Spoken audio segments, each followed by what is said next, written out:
Assalamualaikum warahmatullahi wabarakatuh. In this opportunity, I would like to present about Qatar state fiscal policy. Let me introduce myself.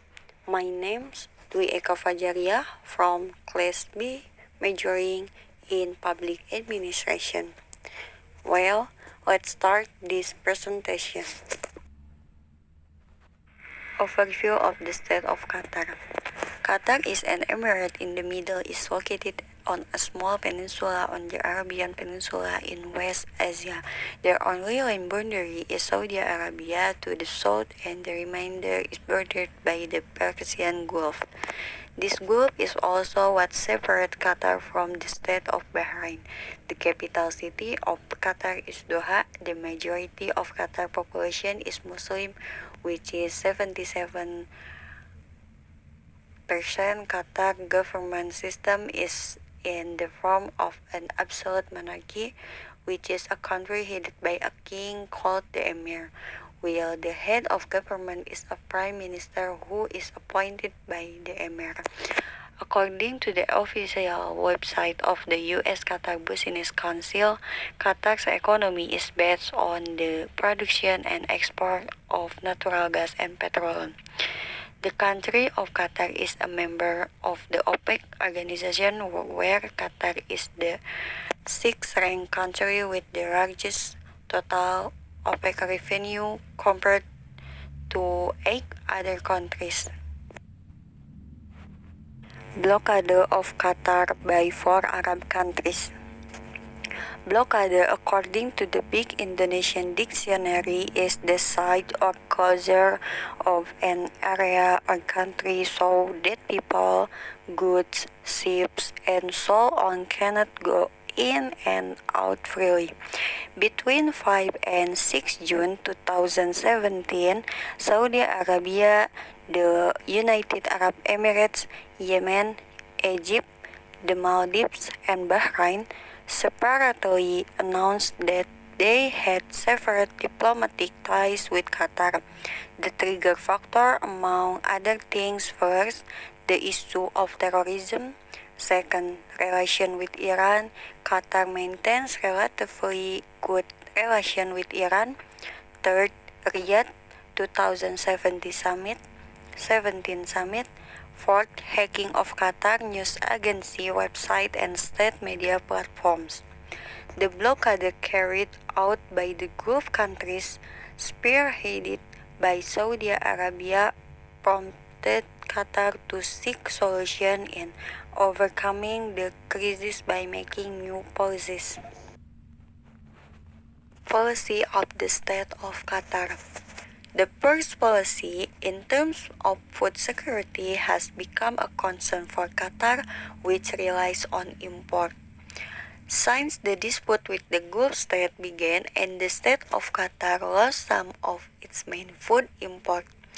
To overcome this, Qatar made a policy to support the local economic sector in establishing and developing the presence of local products in the market and creating new opportunities for cooperation and business.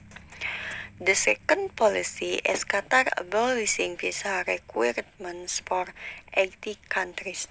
Qatar Ministry of Home Affairs, Ministry of Industry, Qatar Tourism Authority, and Qatar Airways announced that Qatar will allow visa-free entry for citizens of 80 countries with immediate effect. The move was aimed at reminding the amount of tourism in the short term to help offset the economic losses caused by the blockade of the 4 Arab countries to make it more attractive to foreign workers and companies.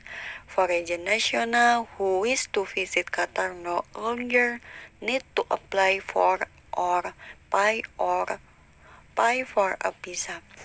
The third policy is Qatar imposes 100% ownership for foreign investors.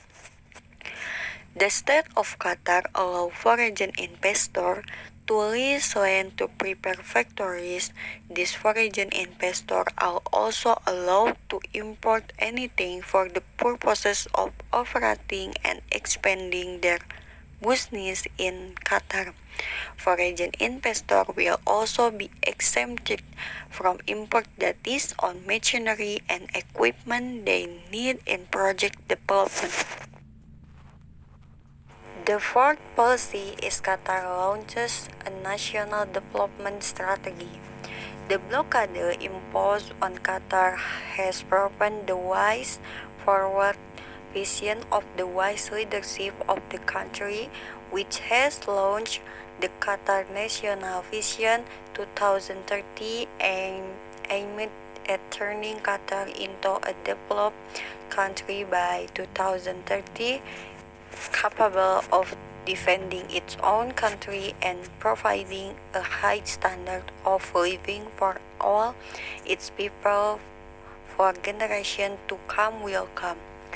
The fifth policy is to ban products from Saudi Arabia, Bahrain, Egypt, and the United Arab Emirates. This policy aims to protect the safety of consumers in the country of Qatar and to combat trade in inappropriate goods.